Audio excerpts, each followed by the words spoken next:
Unfiltered, uncensored, and unapologetic. This is the Retail Warzone Podcast.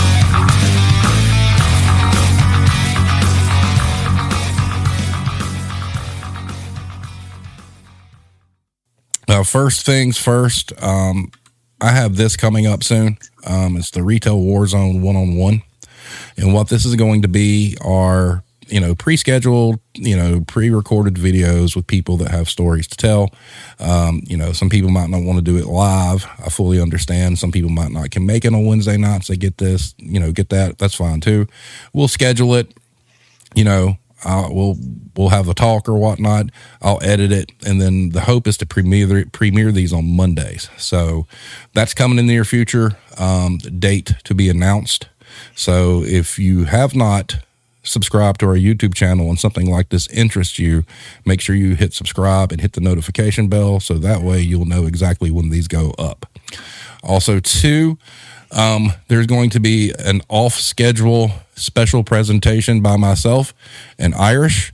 Most likely it's going to be on a Friday night. Irish did some sourcing for us. The gentleman's name is Nick Kalsh. He is an instructor of economics and public policy. He's also the director of Wyoming Center for Business and Economic Analysis, and he will be on with us discussing minimum wage. So we're going to have smart people showing up. So that's going to be great. And then finally, if you missed it, I had a wonderful conversation with Anya Kane from Business Insider. We made some press. They did an article about the Retail Warzone, which was fantastic. If you have not read it, it's posted on Facebook. It's posted on our Reddit page. And it's also the pinned tweet on our Twitter page. So good stuff going on there. So I know, Steve, I read that article and I almost just freaked out reading my name in an actual news article. I know, right? I was like, oh my God. It was a great conversation. It did a lot of good for us. It got us, some press or whatnot. And, we saw some results from it and some bumps, especially on the audio side of the podcast. So that was great. So if you haven't checked that out, please do. But without any further ado, let's talk pharmacists and let's talk pharmacy techs.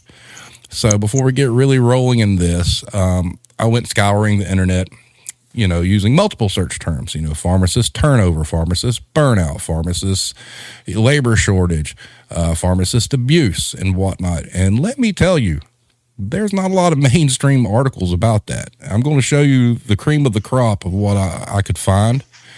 And these are the headlines. Add pharmacist to the list of burned out healthcare workers. There is no way I can keep working here because this is just too much. That's from Crane Chicago Business. CVS makes hiring push amid worker shortage, increased COVID-19 vaccine demand. Pharmacy chain plans to add 25,000 people this week, and that was from Wall Street Journal. Overworked, understaffed. Pharmacists say industry in crisis puts patient safety at risk. We're going to have a fatal error somewhere, said a pharmacy technician in New York, because we're doing too many things at once.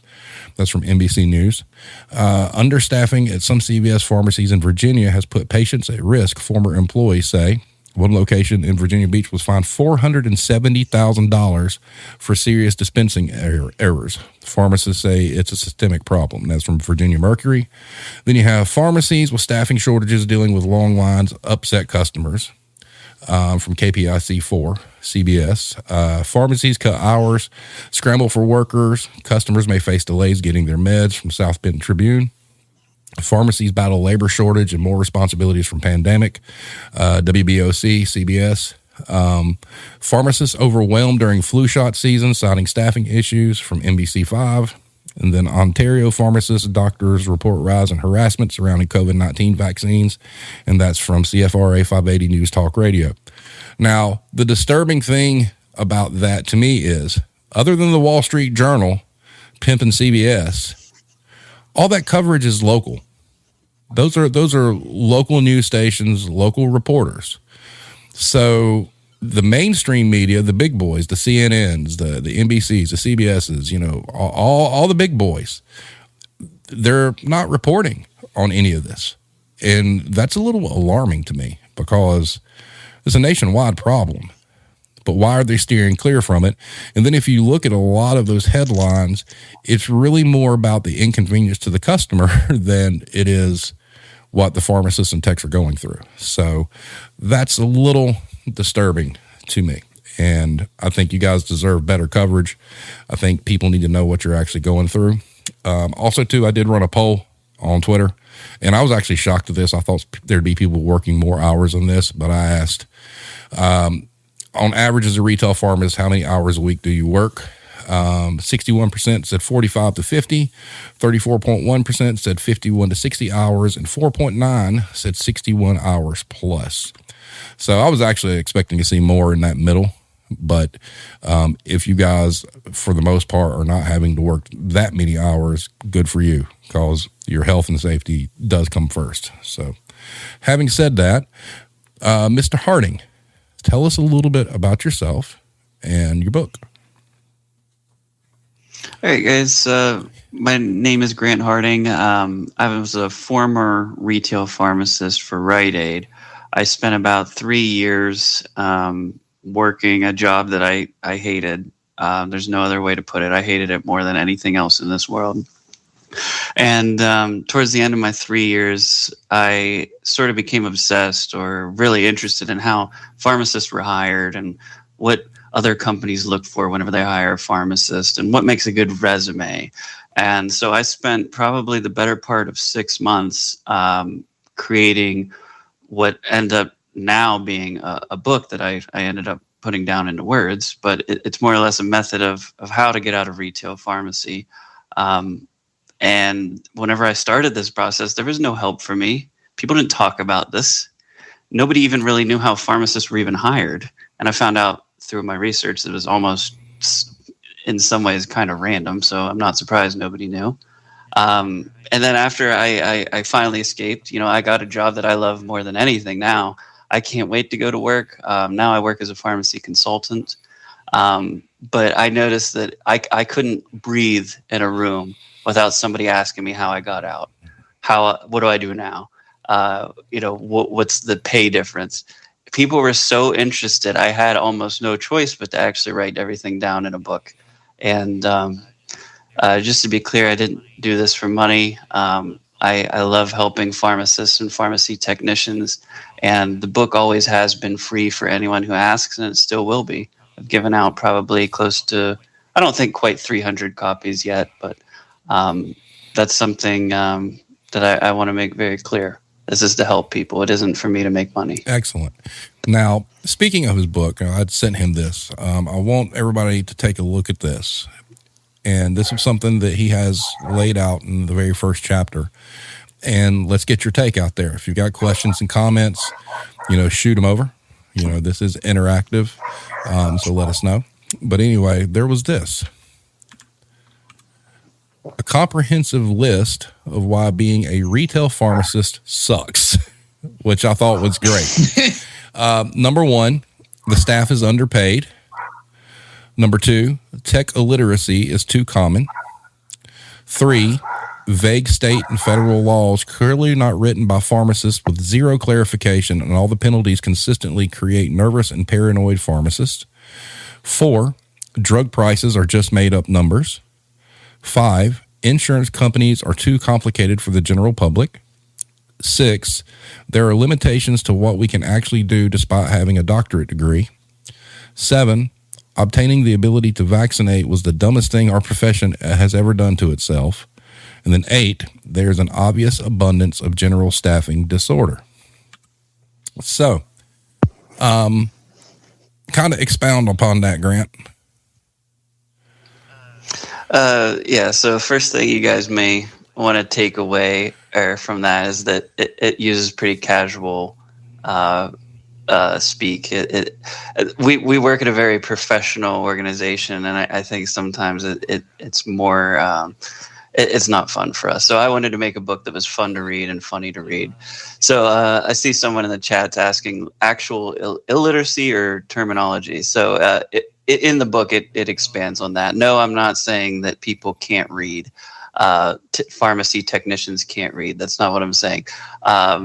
There is a common theme in this world, honestly, especially in my profession, where people are just like so resistant to do anything with a computer or a phone or just anything with pixels, and that creates more of an issue than I think what people think it does. Like I like to say that, in the early 2000s it was cute, now it's ignorant, and it really causes a huge bottleneck in our process as pharmacists and pharmacy technicians.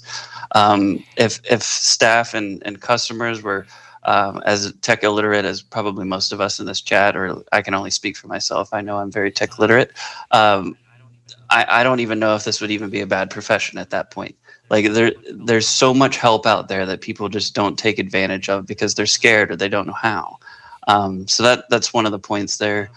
Can you pull that I slide sure up can. again, If you want to, we can just bullet point it, go like one by one. Yeah, I kind of forget what was on the list. So let's go with number one. Staff is underpaid. Oh yeah, huge bullet point here. I think pretty much everyone in retail, outside of pharmacy or working in grocery stores or anything like that, can agree with that one. One thing that I was like absolutely shocked whenever I came into this profession a couple years ago, fresh out of school, doing my internships, is I could not believe how little training and how little respect the pharmacy technicians got. I like from the outside looking in, I thought, oh, these are highly trained, highly paid, highly respected professionals that help in the pharmacy process. And no, that's not the case. They're warm bodies that pump blood throughout their circular system or cardiovascular system. As long as they can just ring someone up in a register, that's all the folks doing the hiring care about. They don't care about training them or keeping them for a long-term amount of time. So another huge point is if we can get our staff to be paid well and therefore respected well, trained well, and they can operate well, that'd be huge impact on our profession as a whole. What is, when you were at Rite Aid, what was the average going rate for a pharmacy technician? $9 an hour. Now, I will say this. I'll give credit where credit is due. There is a couple instances where Rite Aid did some pretty positive things, and they did increase that to, I believe, around $12 an hour right before I left. And I actually wouldn't be surprised if it went up even a little bit more since then. But that's still not at the goal. Most people I talk to, and I myself agree, they should be paid around $20 an hour for the type of work they're doing. Well, I mean, when I was managing CVS, I mean, the technicians, there were times, I mean, they're counting out pills, they were filling bottles, they were labeling stuff. They were, the pharmacist's right-hand person. And you would think the training would have to be good, and I do agree that the training was not up to snuff there. You could see where you'd have really good pharmacy technicians get burnt really fast. And then because there was a hiring squeeze, even back then, like you said, they were just hiring bodies. But you're dealing with people's lives here. One screw up, you got a problem, like a really big one. So, yeah, and tons of pressure as well. Yeah, it's not fair to the pharmacists, to be honest with you. The amount that we have to sacrifice to get our degrees and our licenses, and for that all to be in the hands of someone who isn't being respected or paid enough to care. I mean, that's a recipe for disaster. There's a couple of things in the chat here that I wanted to take a moment to look at. How much did the retail management of Rite Aid impact the delivery of your service? Did they get in the way from Irish Connection? So yeah, they got in the way a lot. What pharmacy is currently evolving into, and what it pretty much is as of today, is just big vaccine boxes, and everything else comes second. And it was just so difficult to keep our customers happy or come in there for prescriptions to be filled, because that is generally what a pharmacy is supposed to do. And we would have to do things like stop what we were doing, call some person and ask them if they wanted a vaccine. It was impractical, and it was a little bit ridiculous. And I don't think many pharmacies were able to do everything that they asked. So yeah, the pressure to vaccinate was really what got in the way the most. Now, how When I was with CVS, I mean, it really was separate. I didn't have much anything to do with the pharmacy. Did that change over time to where you had store managers in the way questioning your scheduling or questioning, the amount of payroll that was being used or things like that? Did you ever experience while you were there a store manager saying, hey, you've spent too many hours on your text, we've got to cut one, or something like that? Now that you asked that, I think I maybe misunderstood his question a little bit. I was speaking more from like the pharmacy retail management perspective. So store management, no, they actually don't get in the way very much. In fact, not at all. They're pretty much separate. At least that was my experience. They kind of share the burden of the vaccine push, though. I noticed that sometimes our higher ups would even come down on the store manager about not giving enough vaccines. I mean, what do they have to do with that? Not a whole lot. I mean, they can sort of pander a little bit and do a little bit of like discussion with some of the customers as they're coming in or checking out. But I would not rely on the front end staff for vaccine numbers. I thought that was a little bit weird that they were being asked to do that. Well, that's great that there was separation, because it was separation for us. I mean, we had to, as a store manager, I had a district manager over the store side, and the pharmacist, they had a district manager over the pharmacy side. And, we just had to make sure that they were closing up when they were supposed to and handle customer complaints. That's it. Mm-hmm. Yeah, well, that's pretty much. I just have a quick question for you. It's kind of dumb, but it's just something I've always wondered. But working at Rite Aid, would it be comparable to CVS in what I hate hearing when I go into CVS? Pharmacy call, line 1. Pharmacy call, line 1. How annoying is that to deal with? So it's psychologically damaging. That phone does not stop ringing from the time they open until the time they close. And so it's just nonstop all day. Oh, yeah. It's ridiculous. Now, we don't have that one pharmacy call thing that you alluded to that I know CVS does. God. I've heard that from other folks who work at CVS, but yeah, it does not stop. All right. So other questions. How often did you run into people expecting you as a pharmacist being their fill-in doctor for free? All the time. And that's a great question that you asked right there. That's a huge point in the pharmacy world today. Someone who walks into the pharmacy and needs medical advice, why are we doing that for free? Why aren't we being reimbursed for it? Maybe then we wouldn't have to sell vaccines like a sleazy car salesman if we were actually being reimbursed for our consultations that we have with customers. It's a little bit impractical, I know, but people do in the pharmacy world bring that up from time to time. And it happened at least once a day, I'd say, Hero. Folks who are, maybe they don't have insurance, or perhaps they're new to the area, or they're traveling and they don't have a doctor, or they can't or just don't want to go to the doctor. They would come in and ask for help. And, we're kind of limited in what we can do as pharmacists. I wish I could help those folks more than what I legally and practically can. But yeah, that happened all the time. Well, let's go down the list here. So we covered the illiteracy part. Let's talk about vague state and federal laws clearly not written by pharmacists with zero clarification, and all the penalties consistently create nervous and paranoid pharmacists.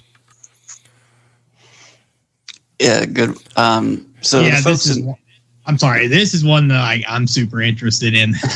You're interested? I thought that most of the folks wouldn't be interested in it unless they happen to be pharmacists or techs in the chat. So we have pretty strict rules that we have to follow as pharmacists, and most customers apparently don't know that. And as far as I know, out of doctors and physician assistants and pharmacists, we're the only ones who have to take a law exam to be licensed. I don't know whose idea that was, but I absolutely hate it, because we frequently get prescriptions sent to us that are indeed illegal, and the person writing the prescription has no idea. They don't have to know. That's not a requirement for them to be licensed, but we do. And if that prescription were to get filled, we would get a fine, or worse. You could get your license suspended. So I could give you guys a couple examples. Go right ahead. In Pennsylvania, where I used to practice as a retail pharmacist, a doctor can give an emergency supply of a Schedule II drug. That's the highest schedule that you can legally. That's your C2s, in right? this country. Right. We're talking like Adderall, Pana, if you know what that is, any type of pain medicine normally. In an emergency situation, they can give a verbal authorization for it. Okay. How much do you think would be a reasonable amount, legally speaking, for a doctor to do in an emergency situation? You don't have to answer that. It's rhetorical. I can tell you that if they write a prescription, the most they can do, I believe, is a 90-day supply, which is actually kind of a lot. Pennsylvania is one of the only states that allow a 90-day supply. If they do an emergency verbal prescription, it can be unlimited. They can do a year's supply, 10 years supply. That is technically legal. Who sat down and thought this makes sense? So we'll keep this. So you're saying that doesn't help with the opioid crisis? Well, no, it definitely wouldn't. Now, I can tell you that rarely gets exercised, but that is buried deep in the rule book there somewhere. You can do an emergency opioid for 10 years supply if you really wanted to. That would technically Good be legal. Lord. Now, there's other reasons why that wouldn't ever happen, but so that's a common test question we get on our law exam, by the way. So could I get a 10-year supply of Adderall? If it's an emergency and you have a 10-year-long emergency period, that is technically legal. Oh, my God. Wow. Now, like I said, though, that would never happen. There are other rules that would prevent something that large from being dispensed. But technically, yes, that would technically be legal per state law. Boy. That's actually incredible. Wow. Okay. So, we had a little bit of a conversation about this on Twitter, Grant, when I was asking about drug prices. Drug prices are just made up numbers. Let's go.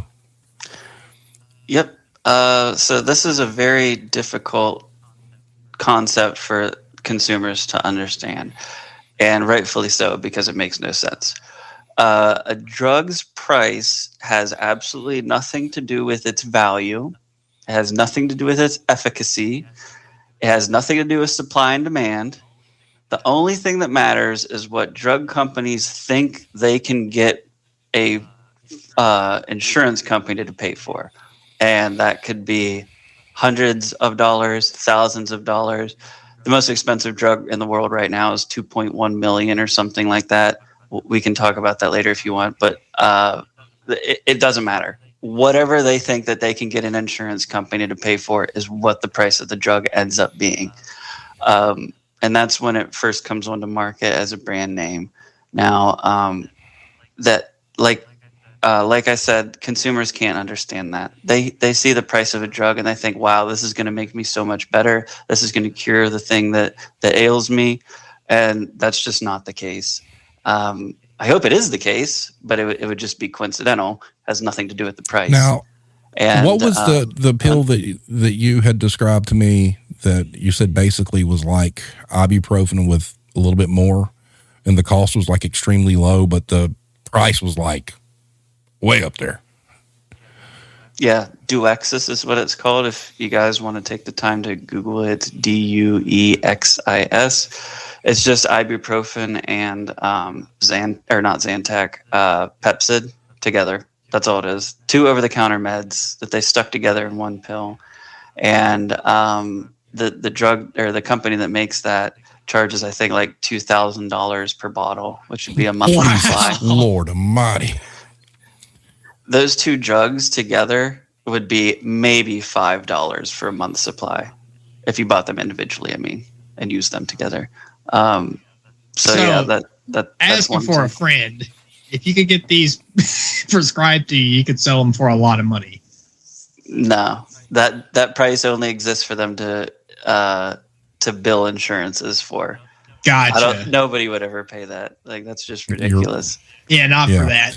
All right. So, And I agree with this statement completely. Not only do I think it's factual, I also think that they're a racket. Insurance companies are too complicated for the general public. And I guess that would kind of tie into what you were just talking about, how people not understanding the pricing. Yep. It's a lot of smoke and mirrors, and I think it happens by design. Nobody, like, you could not track a dollar from the beginning of a manufacture of a drug all the way to where it ends up. You would have no idea. Like, it gets passed back and forth so many times between the pharmacy and the distributor and the insurance companies, and nobody even really knows what happens to it. I think every step in the process, a couple of dollars get scraped off the top here and there, and honestly, we'll never know. And a lot of times, that's just because of the insurance companies. They have deductibles and all these other terms that normal folk, or I shouldn't say normal, the average consumer wouldn't really be able to understand. This is a profession I work in, and I still get confused with my insurance that I have from my new employer. And like I said, I think that happens by design. They can't make informed decisions, and folks get stuck paying as much as what the person selling them the insurance wanted them to pay. Number 6, there are limitations to what we can actually do despite having a doctorate degree. Yeah, this sort of ties into number 3 a little bit. I had mentioned earlier about how a lot of pharmacists want to be reimbursed for their consulting whenever a person walks into the store or whatever. But also, whenever you look at like prescriptions, we can't really help a whole lot. What's on the prescription is what the person gets. Even if it's like incredibly expensive, like that Duexis thing. If someone wrote a prescription for Duexis, I would not legally be able to dispense ibuprofen and Pepsid for them, even though it's $2,000 cheaper. There would be that's illegal. I can't do that. I would have to ask the doctor nicely to make that switch, and 100 times out of 100 they would agree to that. But we're not staffed well enough. Our help isn't paid well enough. There's not enough time to micromanage every single prescription that comes in here into a pharmacy. And if there was, you would not see things like Duexis existing, because no pharmacist would let that exist. We would always get that switched if we had enough time. Things like if a doctor writes like 10 milligrams for something, all right, and we don't have the 10 milligrams in stock, but we have 5 milligrams, I can't give them 2 of the 5 milligrams and say, here, take this. It's the same dose. That's perfectly fine clinically in like every single situation that I could ever think of, but it's illegal. I would have to get I would have to consult with the prescriber to get them to approve that. Very hard to do on weekends and holidays, and that's normally when something like that happens. Wow. Okay, this ought to be a good one. Obtaining the ability to vaccinate was the dumbest thing our profession has ever done to itself.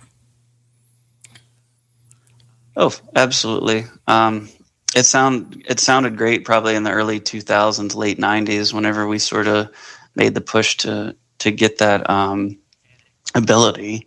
And it quite frankly is needed. I mean, I worked in a small community. There were 2 pharmacies and maybe 1 doctor's office. That's it. There's 2 pharmacies and 1 doctor's office. We all had to work together to get people vaccinated, especially during the time of COVID. And it's definitely something that we need as a country, and as these smaller communities continue to exist. But we just got abused from the very minute that came out. As soon as we got the ability to vaccinate, it became part of the numbers, part of the metrics, and part of the borderline harassment that we got from the higher ups. And I've always said this: pharmacy technicians should be paid more. And if they would be the ones who did the vaccinating, that would probably make a lot more sense. At least I would think so. There's normally 2 or 3 technicians in a pharmacy, or at least that work at a pharmacy. They all wouldn't work at the same time. That would be ludicrous. if that burden was kind of spread out amongst the staff, it would be a lot more reasonable, in my opinion. I don't even know why that became a pharmacist thing. That should have always been a pharmacy technician thing. That just makes practical sense to me if our goal is to get communities vaccinated. So if you have just a cashier in a pharmacy, they can technically give a vaccine? No, they can't. They should be able to. If they went through the training, obviously. I wouldn't want someone without any training to be giving vaccines. But if they went through the appropriate training, that's something that they should be able to. Now, I will say because of COVID, there has been a lot of exceptions to that. We are seeing a lot more technicians vaccinate. And I think some states, even before COVID, allowed technicians to vaccinate. So I know where you mentioned it ties into numbers. I read all sorts of stories, all over the internet and Twitter, pharmacists talking about how they're getting, pushback, from higher ups, how come you haven't done more or whatnot. And, seeing how the staffing is an issue. I mean, I can't imagine. When did did it start out with flu vaccines? Was that the first one that got adopted into the stores? I believe so. I think it depends on the state. I believe in Pennsylvania, I'm actually not entirely sure, but I believe it was the early 2000s we got the ability to vaccinate. I wouldn't be surprised if it started with flu. I just cannot fathom, to me, the amount of extra pressure and stress that has been put on the pharmacists nationwide once it became, okay, you're going to do the COVID vaccines. Because just the scope of that alone, I don't understand how a pharmacist can adequately do their core job because they're spending most of their time giving shots. Yeah, that was a huge public health burden, if you will, that was put on the backs of pharmacists. And to be quite honest with you, they can't.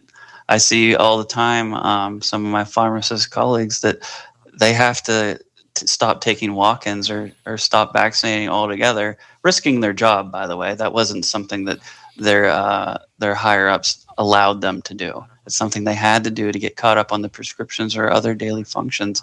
So to put it short, they're not doing it. And they can't. They don't have enough tools and resources. It's just profound to me that, that being such a valued and needed profession, that it's not being taken better care of.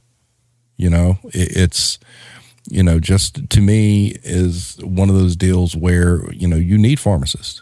They're a necessity, as they say. They are quote unquote essential.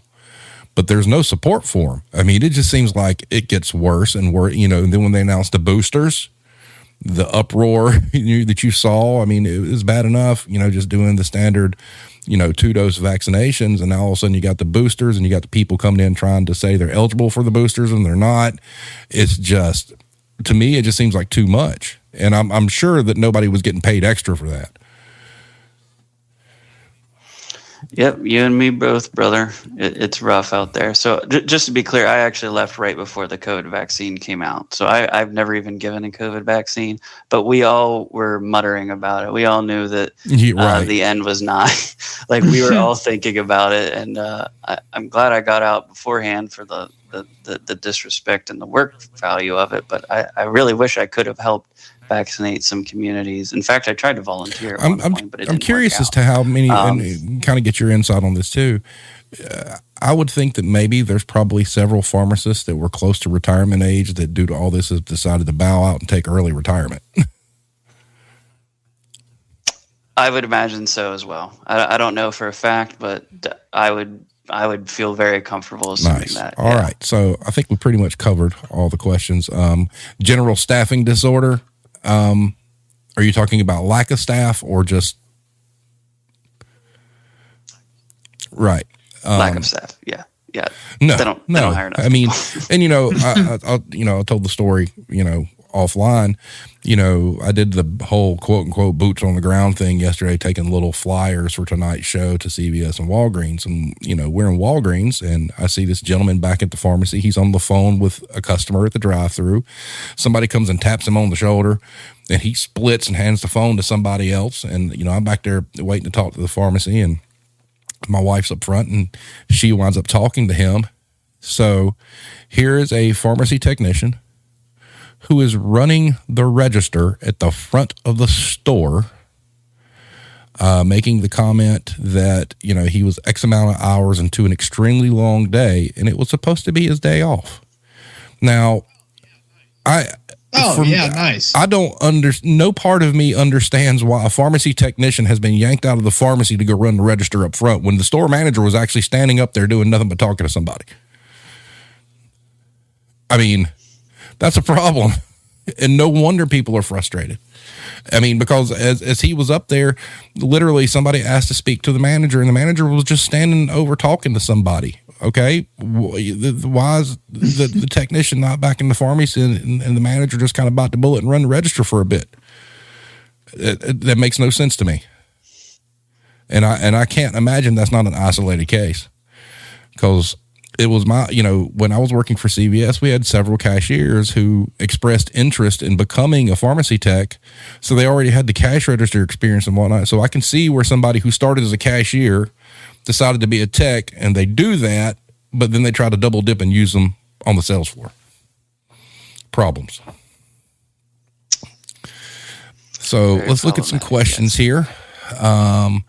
Let's see. Hero says, is it just the payment for charging the insurance company that causes them to push doing the vaccines in pharmacy? I personally have had the pediatrician, the doctor's office, and the pharmacist. Wow. The chat just blew up. Is it the payment for charging the insurance companies that causes them to push doing the vaccines in the pharmacy? Yes, they make about $30 per vaccine. So it's just numbers. The more they give, the more they bill for insurances, the more money they make. Irish Connection says, do you think retail and pharmacies can work well together, or does retail interfere too much with the work of a pharmacy? Someone had asked something similar to that earlier. In my experience, they've been pretty separate. Working well together, not really, but they're not. Yeah, they're not really required to. Like I wouldn't. You're right. Yeah, I wouldn't call it good or bad. I did have some. I will say this: we had some managers, like the retail side of the manager position at Rite Aid, who actually came back to the pharmacy and filled in a couple nights when we were like super short staffed. So I will say that they definitely helped me out a lot sometimes.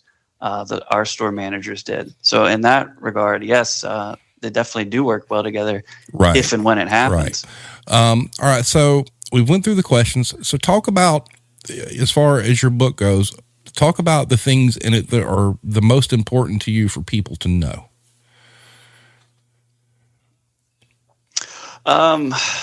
So honestly, the most important part, now this is me speaking to the retail pharmacist or pharmacy technician, is how to create a resume that gets past the bots that scan resumes. That's really the most important part. I know that's not really too interesting for folks who may not be interested in pharmacy as a career path, or more interested in the retail side for the purposes of the stream, but honest to goodness, if you're applying for a job, probably even outside of pharmacy, if you don't craft your resume correctly, if you don't have the bullet points and the keywords that bot is going to be scanning for, then your resume is going right in the digital trash. And I hate that. That's something that I learned whenever I was going through this process of trying to get a new job. And I hate it with a passion, but that's just the world we live in. And I had to bite the bullet and sort of create a bot-friendly resume instead of a good resume. Instead of something that a human wants to read, I had to make it so a computer program like to read it. As far as the skills and qualifications you have as a pharmacist, how does that – give us some examples of what that could translate into outside of the retail pharmacy world. There really isn't a whole lot. In fact, there's some things that are loosely tied to pharmacy that I think a pharmacist would still be qualified for that I mentioned in my book. But there isn't a whole lot. So one, in some states, in my state, Pennsylvania, a licensed pharmacist has to be on site for medical marijuana dispensing. So that would be one that's kind of sort of related to pharmacy, but it's so niche. It's like almost not really pharmacy at that point. A lot of data analysis jobs in healthcare, large healthcare firms, that would be something that a pharmacist would be qualified for. In fact, I was in the running for one of those jobs until I eventually got a different clinical job. Those are the only two that I think I mentioned in my book. Everything else is still slightly like tied to pharmacy in some way. I guess you could join the military. That is another option. You could be doing something completely different outside of pharmacy and still making close to a pharmacist amount of pay. But those are probably the only three. We're sort of locked. We're like landlocked into this profession, and the hundreds of thousands of dollars in debt that most of us take out in order to go to school doesn't help. We're stuck, honest to goodness. Something I talk about in my book. Technicians get upset, and rightfully so, about how much pharmacists make. But sometimes, I mean, from our perspective, I wish I could just get a different job. Like, I can't do that. Like, I have to stay in this profession, at least until my loans are paid off.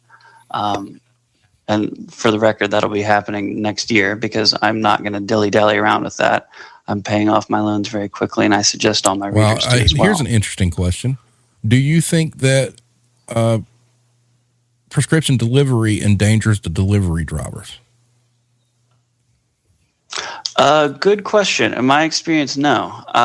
Where I work right now, I work as a consultant, and sometimes we manage emergency deliveries. And I've not ever had an instance, at least not yet. I've only been working here for about a year, where folks making deliveries felt any sort of danger.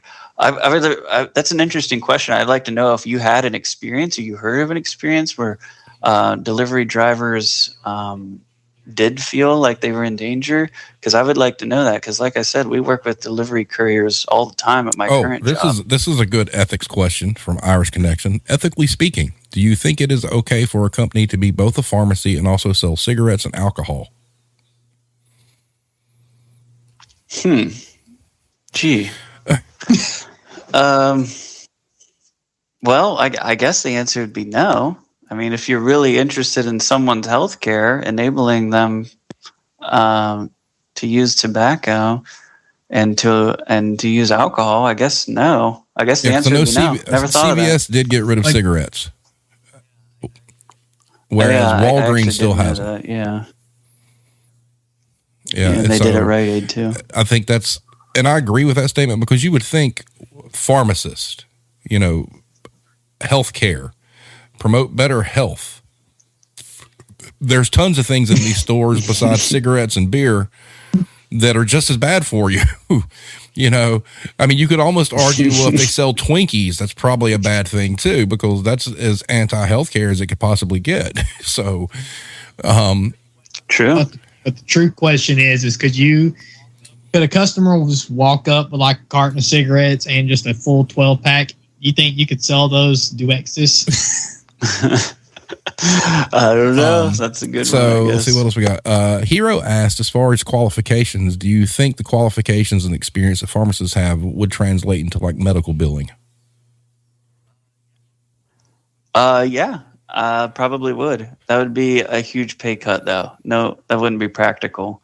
But yes, it would be very good. Let's see. Another question, a little off the wall. Why do you think Big Pharma is so against cannabis and its healing powers compared to all the FDA regulated meds? I don't know that they are. Is that true? That's the first time ever hearing of that.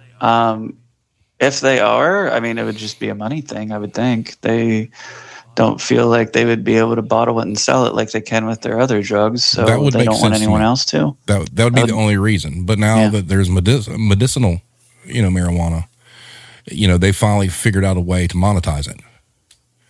So, yeah, I don't know. That's a good question there, I guess. I'm not entirely sure. Hey, there was a question earlier that I wanted to note. Let me find it here. What's the real difference between generic and actual drugs price alone? Okay, so there's a lot to unpack there. That was from Hero. So generic is an actual drug, first of all. I personally hate the term generic because it creates this feeling of inferiority, and that's not true at all. Whenever a drug comes to market for the first time, it's called a brand, okay? And then because there's a lot of money being spent to bring a drug to market, you have to prove that it's safe. You have to prove that it's effective. You have to prove what it does. We're talking like hundreds of millions of dollars here in some cases. So because of that, the FDA allows brand drugs, I hate that term too, but I'm going to use it right now, to have a patent exclusivity. They can sell that drug, and they're the only ones who can sell that drug for what ends up being, on average, around 12 to 14 years. After that point, any other company in the world can make that same drug. And then we use the term generic for that drug. It's not really a generic. I would prefer to call it like a competitor product or a chemical, but they're identical or something like that. But the chemical itself is identical. And then price. He was asking about the price. So we normally see something drop pretty significantly. I would say over the next 2 or 3 years after a brand drug comes onto market, it would probably be about 20% of what it was. I'm sorry, I messed that up. Whenever the generic drugs come onto the market, after about 2 or 3 years, the generic drugs will be about 20% of the cost of what the brand name drug was.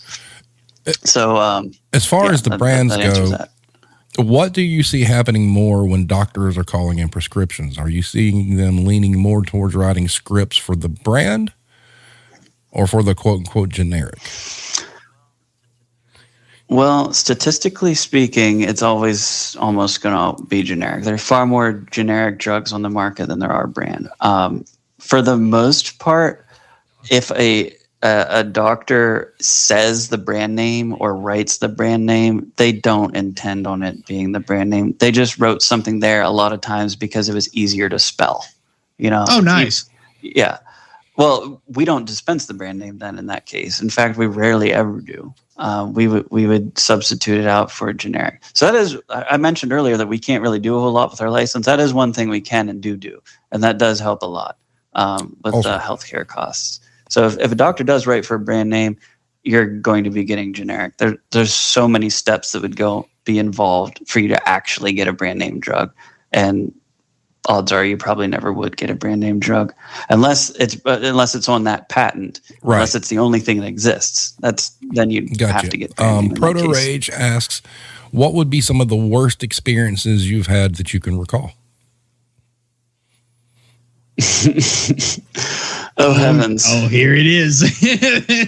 Some of the worst experiences, probably some from our irate customers who don't understand what's going on. I think maybe the worst might be like one of the last customer interactions I had, where this guy was calling me all sorts of names and saying that it was my fault. Because his insurance wouldn't pay for his Adderall until the next day. I'm not kidding. That was what the issue was. But he was convinced that was my fault. He said something like his aunt works for Rite Aid and he knows what the rules are or something. I don't know. He had. I don't even know if he knew what planet he was on, to be honest with you. But yeah, I mean, to be treated like that, as if I'm like an idiot, as if I don't know what I'm doing, that just hurts your soul. You can't take that too much. And like I said, that was like one of the last customer interactions I had with anyone. And in fact, I remember after it happened, I told my, at the time, fiance, now wife, I'm glad I had that. What doubt I had in my heart about leaving this job for a new one is completely gone. Like, I am just very confident. Yeah, you to leave now. Do you have to deal with customers directly at your new place, or? No, I don't even know what a customer is. Oh my God. Yeah. Everyone here in the retail war zone has rejoiced. Yeah, I work directly with nurses. Oh, and nice. doctors. We don't have customers. Irish Connection says, Yeah. do you think workers in an essential service like a retail pharmacy should be paid a premium over other lines of retail? No, I don't think so. You would have to like somehow quantify the essential nature of a position and then convince me that a retail pharmacist is more essential than something else. So I don't think so. No, I think probably a flat increase for all of our essential workers would be more appropriate. I don't think that retail pharmacists are special as far as how it relates to this particular I'm assuming pandemic. that you still have friends that are in the business. So what? Yeah. So Some what of them kind of watching stories right are now. you hearing? I mean, Oh my gosh, dude! I was playing a video game with one of my buddies. I think it was last week or the week before, and he tells me, "So I almost got robbed today." Okay. Evidently, his wife was scheduled to be working at this store, and she got sick. So he went in to replace her, like a good husband. They work for the same company, and Sketchy McSketcherson walks in, and he I don't know if he was trained to act this way, but he acted in a very a secretive way. He was telling the technician, come over here. I need you for this. I don't need you at the register right now. Come over here. And he was explaining like, I don't think this guy's up to any good. And the manager, you were talking about the retail managers, everybody. The retail manager called the pharmacy and said, I've been watching this guy. He's been in here for an hour doing absolutely nothing, not exactly dressed in normal clothing right now, and they just stalled and eventually he left. Well, he gets a call a half hour later, and their store down the road was robbed. And although he wasn't able to confirm 100% that it was the same person at the time, he said he was very confident that customer left their store, went to another store, and just robbed them. It's amazing to me some people who feel like that they can break in and get into the C2s. That was something that. Have you seen? Did you see a video that was being passed around on Twitter where this guy literally just walked into the pharmacy and then picked up a bunch of bottles of promethazine? Yeah, was that the one where the tech or whoever jumped over the counter after him? It could have been. I think that he got out. As far as I know, he just walked right out the store. Well, when I was working for CVS, we had a couple instances where people broke in like after hours, thinking they were going to get into the Fort Knox back there to get a hold of some happy pills, and they find out real fast that they can't. I do know, in kind of response to Hero's question, I always wondered if people, were wise enough to know who the couriers were, and if couriers get held up, basically,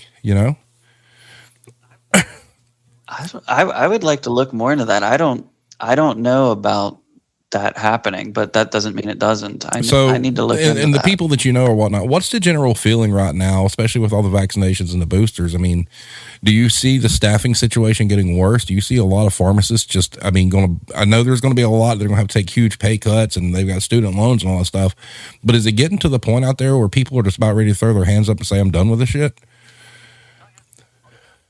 Oh yeah, all the time. As far as the folks that I know, they're actually holding steady. At least that's the vibe I'm getting from them. But where I work right now, we work with lots of CVS's and Rite Aids and Walgreens and stuff, and we can't get our patients medications because we don't know if the pharmacy is going to be open or not. Like they're just randomly closed sometimes, and we're spending a lot of man hours like trying to contact pharmacies, waiting on hold for hours at a time, and eventually getting through, hopefully, to some exhausted pharmacist or pharmacy technician to see if we can get a prescription filled tonight for one of our patients. And like my business, the one I work in right now is seeing a dramatic effect from all of this. We can't get people pills sometimes. Like in the middle of the night, 24-hour pharmacies, they might be open, they might not. It just depends on if they were able to get someone to work at the store that night, or if I heard, I don't know if this is true, but I heard that the staff at one pharmacy that we used just walked out. It would not surprise me. Not. I can confirm that here at the Kroger where I live, that absolutely happened. They all just walked out. Yep. They all just said bye. Here's a really good question. I have a little insight into this because, but it's been a long time ago.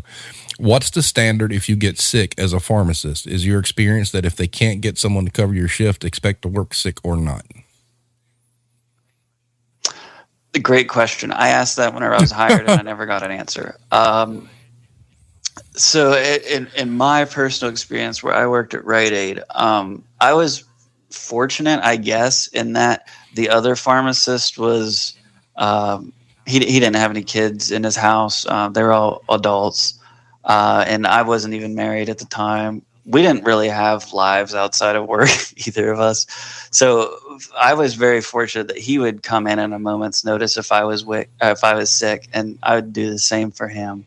But from what I can tell, from speaking with other pharmacists, you're expected to work sick, and that's awful, especially in something like a pharmacy where there's sick people coming in that need help, and you can't have the pharmacist there potentially like spreading a viral infection or something like that. Yeah, absolutely terrible. Like I told you, off stream, I had a situation where my pharmacist was sick. I mean, she was like really, really sick, like had no business being there, at all.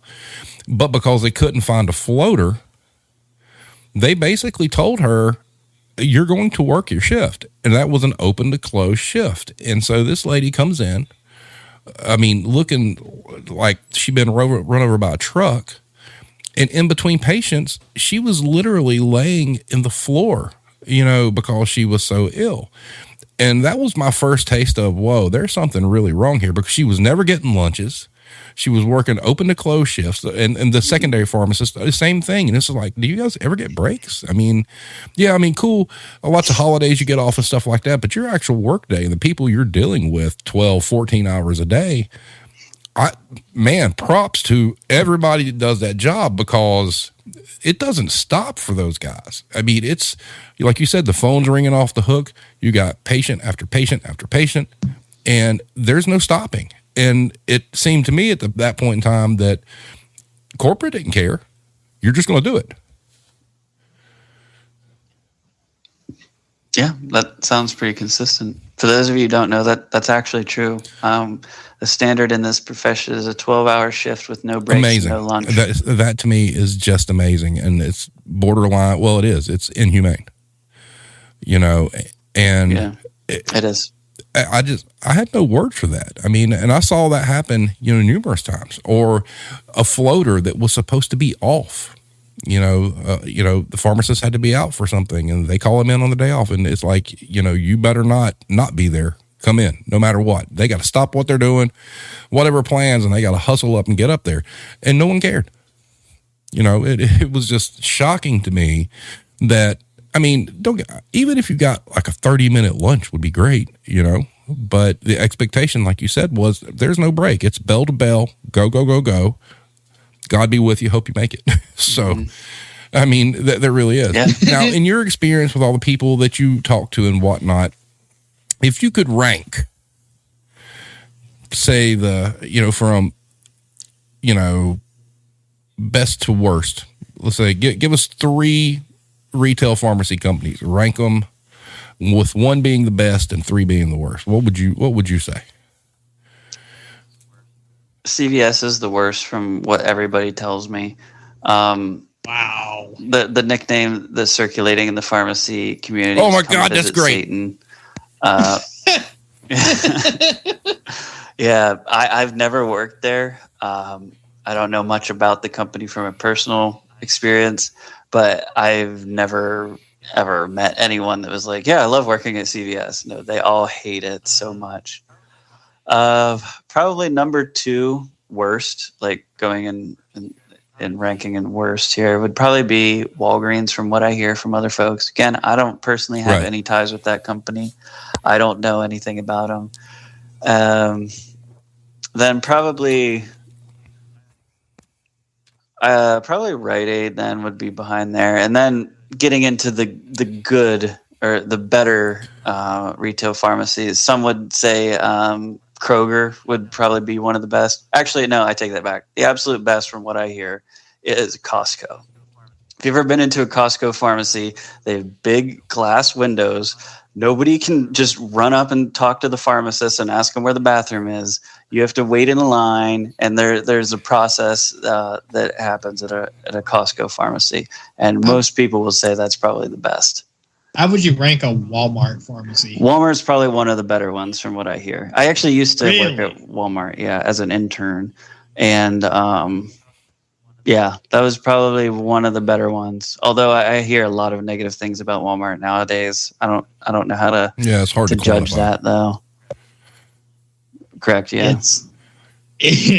Walmart is an absolute incredible place to work. The sarcasm is strong here, but Irish Connection asks, what was the most frustrating part of working in a retail pharmacy? The customers, management, or the insurance companies?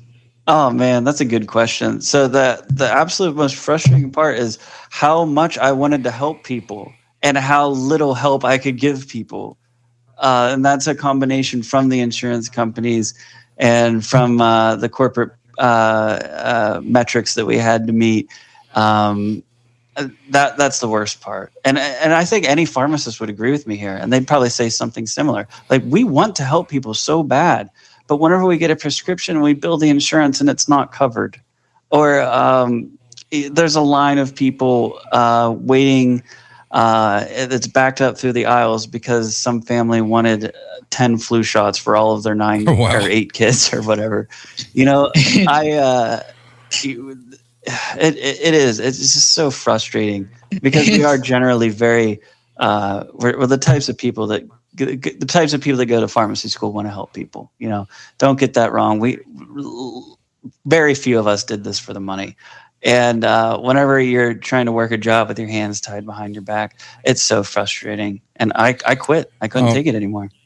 And it's tough to explain to people who have no idea how insurance works, why they can't have their medicine. We get caught in between that a lot. We'll go one more question here. Hero asks, what do you wish customers would be aware of that they're clueless about? The entire profession. I had so many people walk in there and they knew what was going on. Like they had any clue. I was like, dude, I can't take time out of my day to explain how an entire profession works right now. Explain why you're wrong. I think that's such a weird concept. Like, I would never walk into a dentist office and be like, this is what you should do because I know. It's those people that do the research on Facebook. Yeah, I guess. I don't know. Like that guy that his aunt worked for Rite Aid and he knew that I was the one preventing him from getting his Adderall. Like, I just don't know. Like, it's okay to be uninformed or, for a more severe term. It's okay to be stupid. There's a lot of things that I'm very stupid about. My wife will tell you that I'm pretty stupid. So, yeah. But what I don't understand and what I don't excuse is how you're not aware of what you don't know. Like, I don't know. I could write a book about that, I swear. Like, just context clues, bro. Like, look at where you are. Look at what, you do. Look at what's going on here. You probably don't know what you're talking about. And I would never walk into a situation and act like I knew what I was talking about if I in fact didn't. Close us out with your ultimate pitch on your book. Speaking of which, there is a link to purchase the book in the description of the video. And just to let you know, all of our guests that come on that have something to sell or promote, your book link becomes permanent in an area in our description. So it will always be there. Okay, cool. So I don't really have a huge pitch to give everyone. I think this book has been incredibly helpful for myself, and I get lots of feedback from our readers I got a couple people telling me that, because of my book, they found a career that they enjoy and that they love, and that they're so eternally grateful that they found it and they read it. And that's what I chase after. That's what I'm looking for. I'm not looking for money. If you guys, I would say that if you're working in pharmacy and you're feeling dissatisfied, it can get better. Right? You don't have to take what's going on in your pharmacy life. And if you know somebody who is feeling very, very, very down, and they work in the pharmacy space, and God forbid they're talking about things that they really you hate to hear people talk about, get them this book, or have them reach out to me, and I'll give it to them for free. It's been a massive help for a lot of people, and I to this day I've never had anyone say anything negative about it. Haven't had one bad review. I've only had praise from our readers, and that's what I'm most proud of. So honestly, another person said something that I didn't even really intend with the book. Apparently, it's a very good career guide for people who want to know about pharmacy. I didn't intend it to be that way. For those of you who haven't read the book, there's, I think, at least one chapter devoted to just about everything you can do with a PharmD. That's a doctorate of pharmacy. So for students and new grads, it would be very helpful. But that's about it. I live to help you guys. I don't. All right, going along with that theme, Hero asked, would you like people who are in the profession to reach out to you if they watch this or read and have further questions? Great question. Yeah, 100%. I reach out to me on Facebook, reach out to me on Twitter. I'm rarely ever on Instagram, but you can try me there if you want. I love helping people. I have a Facebook group. I'll look it up here. I don't remember what it's called. I think it's called Escaping Retail Pharmacy, where I frequent that group and other folks who are in the process of leaving retail pharmacy or have just recently left. We'll answer your guys' questions about interviewing, resumes, different career paths. Different things you can do for side income as a pharmacist. So yeah, I love the reader interaction. Do not hesitate to reach out to me at all. Fantastic. All right. So Grant, hope you enjoyed your stay. Loved it. Good. I loved it, brother.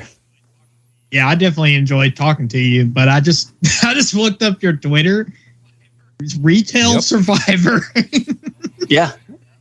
Yeah, I want people to know, man. Yep. That made me laugh. Awesome. That is great. All right, so in the future, if we have another pharmacy episode, would you care to join us? Absolutely. Awesome, because this is not going to be the last pharmacist one at all. So, but like I've said numerous times on Twitter, once you're on the show, you're part of the family as far as I'm concerned. I still want to shout out and say that the Twitter retail community is the best community out there. A lot of cool things going on. We got a question that just came in that I think is probably worth asking. From Praveen, have you or anyone you know has taken up free tuition program offered by Walmart or Target? No, because that doesn't exist. Praveen, if you actually know something about that, please reach out to me. But as far as I know, that does not exist. The closest thing you could get would be like a military repayment thing, or you could work for the Indian Health Service. But if you go to pharmacy school, you're going to be paying a lot of money unless you get scholarships from other means. I've never heard of Walmart or Target or anyone like that giving scholarships to pharmacists. That might have been a thing maybe in the early 2000s, but I don't. So there you go, Praveen. If you have any info on that, reach out to Grant. As you see on the screen, guys, all his social media is right there. I try to do my best when I put these things together that I have all the pertinent information for everybody, so you can go access what they're doing. Also, to look at, if you're looking for the book, the link's in the description of the video. This thing will go up audio-wise probably the next hour or so on Spotify, so be looking out for that so you can share it. And once again, Grant, thank you so much for being on this evening. You volunteered as tribute because I'm asking for people to come on and talk about pharmacy, and you're like, I'll do it. And I'm like, sweet, we got it. So that was great. Mm-hmm. It was actually funny. You had already said you'd do it, and then Irish Connection had messaged me, we need this guy. I'm like, he volunteered as tribute, so it's all good. So, but having said that, everybody have a great night. Next week was supposed to be the Bad Manager Awards, but that's probably going to change. I've got some other things in the work that I'm working on. So I'll let everybody know soon what that's going to be, probably within the next 2 to 3 days or whatnot. I want to know. I want the Bad Manager Awards, though, Steve. Alex, we've crossed into the deep end of the pool. A lot of the humor kind of going by the wayside. We out here trying to make changes. So want to keep it serious as much as we can. So having said that, everybody have a great night, and we will see you next time on the Retail Warzone. Peace out.